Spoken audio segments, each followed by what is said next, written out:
आज 13 अगस्त का दिन है। इससे बेहतर दिन क्या हो सकता है। कल हम यौम आज़ादी मनाने जा रहे हैं और आज मेरे पास मेरे प्रोग्राम के पहले हिस्से में एक ऐसी शख्सियत मेहमान होगी जिनसे हम स्काइप बात करेंगे, लेकिन शी इज़ रियली अमेजिंग और पाकिस्तान के लिए बहुत काम कर रही हैं। अभी जब आप वीडियो देख रहे थे तो greener Pakistan is a futuristic Pakistan, is a better Pakistan definitely. तो मैं उनसे बात करना चाहूँगा। वो एनवायरमेंटलिस्ट हैं, जर्नलिज्म के अंदर माहिर हैं बेतहाशा। वो बहुत सारी चीज़ों पर काम करती हैं, ग्लोबल इन्वायरमेंट इश्यूज़ से लेकर उन्होंने क्लाइमेट चेंज तक जितने इश्यूज़ हैं उस पर काम किया है। Let's say hello to she is called the eco warrior. Let's say hello to Asma Riyaz sahiba. She is joining us all the way from Islamabad. अस्सलाम वालेकुम। वालेकुम अस्सलाम। Asma, how are you? कैसी हैं आप? ठीक हैं? आई एम गुड अल्हम्दुलिल्लाह। आप कैसे हैं? I am all good, thank you so very much. जहाँ पे लोग कुछ नहीं करते वहाँ पे इतना सारा काम कर रही हैं। सबसे पहले तो कंग्रेचुलेशन। और अभी जो मैंने वीडियो देखी है मुझे बहुत अच्छा लगा है, बहुत ज़्यादा अच्छा लगा। How did you start with this? Thank you so much. आपने इतना अप्रिशिएट किया और इंट्रोडक्शन भी आपने बहुत ब्रीफ दी है। मैं आईकैन के बारे में कुछ बताना चाहूँगी। मेरी पहचान क्योंकि आईकैन जर्नलिज्म से मैंने जो स्विच किया आईकैन के ऊपर, एक क्लाइमेट एक्टिविस्ट बनी। उसका जो जर्नी है वो इस तरह है, कुछ डिफरेंट करना चाह रही थी, हमेशा से कुछ डिफरेंट किया है। तो अभी भी आईकैन जो है, क्योंकि इसके टॉपिक जो है वो टोटली डिफरेंट है। जो इस टाइम कवर करते हैं क्लाइमेट चेंज से रिलेटेड हर चीज, क्योंकि इससे चीजें रिलेट कर रही होती है बहुत सारी। हमारे प्लेनेट को लेकर जो चीजें हम हार्श बिहेवियर करते हैं अपने इन्वायरमेंट के साथ, जिस तरह ओवर पॉपुलेशन भी इसके साथ कनेक्ट करता है। जितना लोड बढ़ेगा अर्थ के ऊपर, उतना ही जो है हमारे रिसोर्सेज के ऊपर लोड बढ़ जाता है। इसी तरह जो है जीरो वेस्ट के ऊपर हम काम कर रहे हैं, प्लांटेशन के ऊपर काम कर रहे हैं, डिफरेंट ये चीजें हैं। इसके अलावा विमेन की जो सक्सेस स्टोरीज हैं उनको हम हाईलाइट करते हैं आईकैन के ऊपर। आईकैन जो नाम है वो बेसिकली है ही ये कि आई कैन, मैं कर सकती हूँ, मैं कर सकती हूँ, आप कर सकते हैं, हम सब मिलकर कर सकते हैं। करना ये है कि हमने अपने प्लेनेट को बचाना है। हमने जो ग्लोबल वार्मिंग जो चैलेंजेस हैं हमारे लिए, उनसे हमने निपटना है। अच्छा बहुत ही अस्मा, अच्छे वे। अस्मा एक बात बताइएगा मुझे, हम इस पर ब्रीफली बात करेंगे। मुझे बताइए कि पाकिस्तान में इस वक्त क्लाइमेट चेंज के जो चैलेंजेस हैं उनसे हम कैसे डील करते हैं और कैसे एक आम आदमी उसकी हेल्प कर सकता है? देखिए, ये आपने बड़ी अच्छी बात की कि आम आदमी कैसे हेल्प कर सकते हैं, क्योंकि मैं हमेशा ये कहती हूँ कि गवर्नमेंट के लेवल पे तो जो इदारे काम कर रहे हैं वो कर ही रहे हैं, लेकिन मसला वहां पर आता है कि हम लोग अपनी कंट्रीब्यूशन नहीं देते हैं। छोटे छोटे स्टेप्स को लेकर जो हम कर सकते हैं, जिस तरह कह लें कि सिंगल यूज प्लास्टिक का इस्तेमाल कम करें और प्लास्टिक की बनी हुई अशिया का इस्तेमाल कम करें, चीजों की रिसाइकलिंग करें। अपने कंट्री को जीरो वेस्ट बनाने के लिए आप अशिया की कंपोस्टिंग करें, जिसकी हम टिप्स जो हैं वो अपने चैनल्स के ऊपर भी अपलोड करते रहते हैं, डिजिटल मीडिया प्लेटफॉर्म के ऊपर। इसी के साथ हमने प्लांटेशन करनी है बहुत ज्यादा। हमारे मुल्क को इस टाइम जो है बहुत ज्यादा प्लांटेशन की जरूरत है, जितनी तेजी के साथ दर्जा हरारत बढ़ रहा है। तो इस लिहाज से हमें अपना टेम्परेचर कंट्रोल करने के लिए, और बहुत सारे फैक्टर्स ऐसे हैं, ये सिर्फ जो है टेम्परेचर बढ़ने की बात नहीं है। ओवरऑल आप देख लें कितनी ज्यादा आलूदगी हो गई है।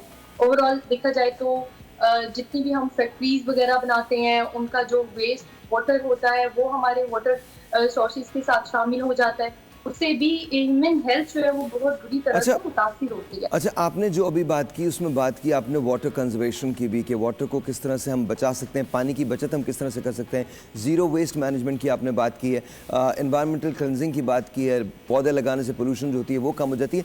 सो एक एक करके इस पर टच करते हैं। Let's talk about water conservation. पानी की बचत जो है वो कितनी इंपॉर्टेंट है और आम आदमी का रोल, जो लोग आपको बैठ के देख रहे हैं, जो लोग आपको सोशल मीडिया पर देखेंगे, वो किस तरह से अपना हाथ आगे बढ़ा सकते हैं और आपकी मदद कर सकते हैं? देखिए, वाटर इज लाइफ। पानी के बगैर तो इंसानी जिंदगी का वजूद मुमकिन है ही नहीं। ना सिर्फ इंसान बल्कि जो भी जानदार हैं इस जमीन के ऊपर बसने वाले, उन सब के लिए पानी जो है वो उसकी बुनियादी रीजन है। पानी की कदर उन लोगों से पूछें जो सहराओं में रहते हैं, जो प्यास से, जिनको पीने का पानी मुयसर नहीं होता, एक एक बूंद को तरसते हैं, प्यास से जानवर मरते हैं, हमने देखी है। तो पानी की देखें कदर तो सबको करनी चाहिए और अपना अपना उसमें हमने फर्ज अदा करना है। हम छोटे छोटे जो स्टेप देते हैं ना, इस वक्त जो भी खवातीन भी घरों में बैठी अगर मुझे देख रही हैं, सुन रही हैं, तो वो बहुत ही छोटी स्टेप है। आप डिश वॉश कर रहे हैं, आप अपना जो है टैप ऑफ कर दें। आप ब्रश कर रहे हैं, आम एक नेचर है, ये मर्दों, ख़वातीन, बच्चे सब में ये एक नेचर है कि ब्रश कर रहे हैं, हमने टैप ओपन रखी है बिना वजह। आप थोड़ा-थोड़ा पानी करके भी सेव करते हैं, तो आपको उससे काफ़ी आप बचत कर सकते हैं। रेन हार्वेस्टिंग है, वो आप टेक्निक्स अपना सकते हैं। इसके अलावा जो है आपकी कोई लीकेज है वाटर की कहीं पे, अक्सर जगहों पर हमने देखा है टैप लीक कर रही होती हैं, उनको आप रिपेयर करवाएँ, क्योंकि उनकी कीमत से ज़्यादा कीमती जो है वो आपका पानी है। पानी को बचाने का जो है ये हम सबका फ़र्ज़ है, हम सब ने मिलकर इसको कतरा-कतरा भी हम बचाएँगे तो हम बहुत बड़ी कंट्रीब्यूशन इसमें कर सकते हैं। अच्छा, ये बताइए ये ज़ीरो वेस्ट का क्या सिलसिला है? बिकॉज़ हमारे यहाँ तो वेस्टेज बहुत है, खाने से लेकर पानी तक और पानी से लेकर डीज़ल तक और वैसी आलूदगी तक हमारे यहाँ वेस्ट का बड़ा रिवाज है, बड़ा कल्चर है। हम लिटरिंग बेतहाशा करते हैं, एनवायरनमेंट को पोल्यूट कर देते हैं। आपने देखा है कि हम किसी भी चीज़ को उसकी अपनी असल हालत में रहने नहीं देते। सो बताइए, जब ज़ीरो वेस्ट कॉन्सेप्ट है, ये कहाँ से आया है और हम एज़ पाकिस्तानी सिटीजन्स इसके लिए क्या कर सकते हैं? देखिए, ज़ीरो वेस्ट जो है दुनिया भर में ज़ीरो वेस्ट कंट्रीज़ बनाने के लिए मुख्तलिफ मुल्क जो हैं वो इसमें एफर्ट कर रहे हैं, अपने-अपने तरीक़ाकार अपनाए हैं। उसमें हम जो कर सकते हैं, जो बेसिक जो एक चीज़ है, जो हर जगह पर तकरीबन एप्लीकेबल है, वो ये कि आपके घरों में जो भी आप वेस्ट जो भी जनरेट होता है, रोज़मर्रा अशिया जो भी आप इस्तेमाल करते हैं, उनको डिस्पोज़ ऑफ आपने ठीक से करना है। सबसे पहले आप मटीरियल को अलग-अलग कलेक्ट करें। अगर आपका ऐसा यार्ड मटीरियल है, उसको अलग आप कर दें। आपका कोई किचन वेस्ट है, वो आप अलग कर दें। आपका जो प्लास्टिक वगैरह, लकड़ी वगैरह ऐसे आइटम है, उनको अलग करें।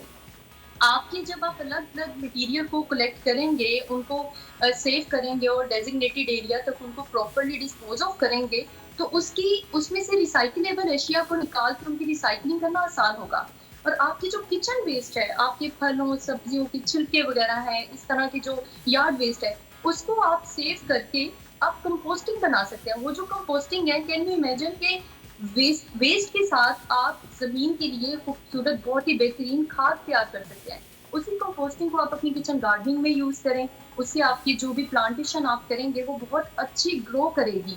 और इसके अलावा जो आपकी दीगर अशिया हैं, शीशे का मैं स्पेशली मैसेज देना चाहूँगी। शीशा जब टूटता है, आम तौर पे हम इतने ज़ालिम हैं अपनी नेचर को लेकर, हम उसी तरह उसको डिस्पोज़ ऑफ फेंक देते हैं, डिस्पोज़ ऑफ कर देते हैं। उसको प्रॉपर वे में कवर करें, रैप करें।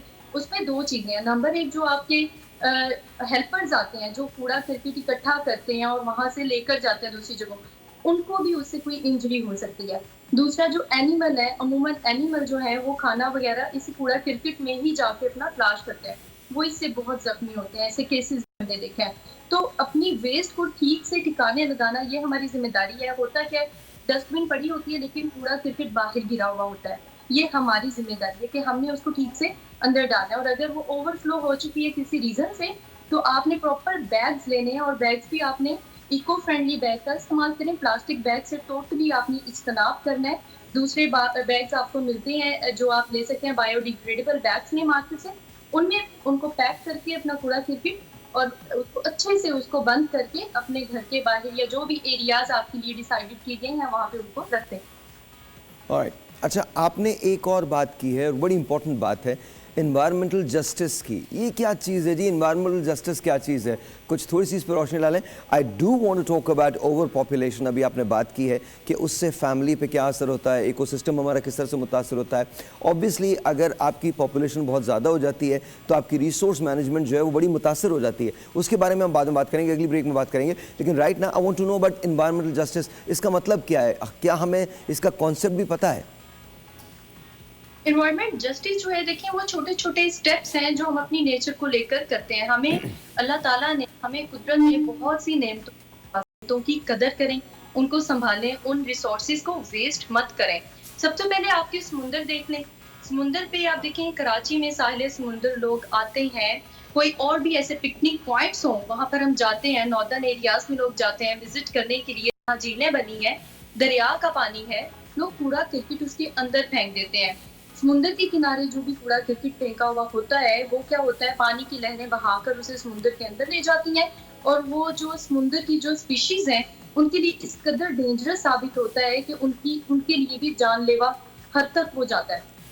ये चीज़ें, एक ये बिहेवियर हमने देखना है। दूसरा, कूड़ा-करकट कहीं भी हम फेंक देते हैं।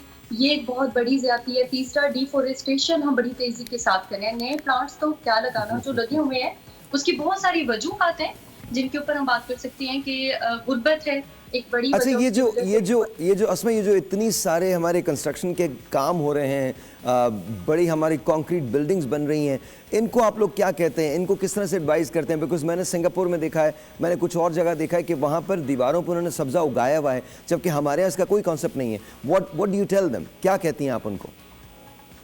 देखिए, ग्रीन बिल्डिंग्स का कॉन्सेप्ट है, डिफरेंट जो कंट्रीज है वो इसको कर रहे हैं। अमेरिका में ये कॉन्सेप्ट जो है वो लाया गया है, उस पे काम हो रहा है। तो अभी कुछ ऐसे मेरे ख्याल में डेवलपर्स होंगे जो इसके ऊपर काम कर रहे हैं कि वो सस्टेनेबल लिविंग के ऊपर जा रहे हैं। अभी जो पाकिस्तान में जो प्रैक्टिसेस हो रही हैं वो सिर्फ इतना हुआ है कि ऑटोमेशन के ऊपर ये है कि जिससे आपकी लाइट्स वगैरह जो हैं वो आपकी ऑटो पे ऑफ हो जाए, क्योंकि एनर्जी कंजर्वेशन के ऊपर भी हम बात करते हैं। तो अभी पाकिस्तान में बहुत ज़्यादा इस चीज़ के ऊपर काम नहीं हो रहा है। ये आपने बिल्कुल ठीक पॉइंट रेज़ किया है। हमारी जो बिल्डिंग का स्ट्रक्चर है, वो इस तरह से होना चाहिए, वो हवादार भी हो, वो जो है वो रोशन भी हो, अच्छा, वो जो ताकि आप लोगों कह की रही हैं ना, बिकॉज देखें होता क्या है कि जैसे आप शहर के अंदर दाखिल होते हैं, आपको पता चलता है कि अचानक से वो जगह जहाँ पर एक ज़माने में थोड़ा बहुत सब्जा हुआ करता था, अब उस जगह कंक्रीट की बिल्डिंग्स खड़ी हैं या घर तामीर कर दिए गए हैं, और घरों के अंदर भी एक्चुअली सब्जे को रखा नहीं गया है। तो ये एनवायरनमेंट पे कितना असर डालता है? इसका बहुत बुरा इम्पैक्ट पड़ता है एनवायरनमेंट के ऊपर। देखें, ये तरजीहात की बात है। हमारी अनफॉर्चुनेटली तरजीहात ही हमारी तब्दील हो चुकी हैं। जिस बंदे की ज़मीन है, जिस पे वो पहले ज़राअत करता था, कोई खेती-बाड़ी टाइप करता था, उसने भी हाउसिंग सोसाइटीज़ को अपनी ज़मीन जो है वो बेच दी। इसमें देखिए गवर्नमेंट को भी इन इश्यूज़ के ऊपर एड्रेस करना पड़ेगा, गवर्नमेंट लेवल के ऊपर भी होगा, और अपने तौर पे भी ये कि जो आपने गार्डन्स की बात की, लोगों की खुद की तरजीहात चेंज हो गई हैं। जो हम चाहते हैं कि ये वापस ये आनी चाहिए, हमारी तरजीह पहले ये होनी चाहिए कि बड़ा ज़्यादा कोशिश की जाती है अंडर कंस्ट्रक्शन एरिया ले लिया जाए, इसकी बजाय कि एक बड़ा सारा लॉन रखा जाए। ज़्यादा तरजीह दी जाती है, ज़्यादा कमरे बना लें घर में, अपना गैराज बड़ा कर लें। गैराज बड़ा होता है तो गाड़ियों की तादाद भी बढ़ती है, और उन गाड़ियों की तादाद से माहौल में आलूदगी भी बढ़ती है।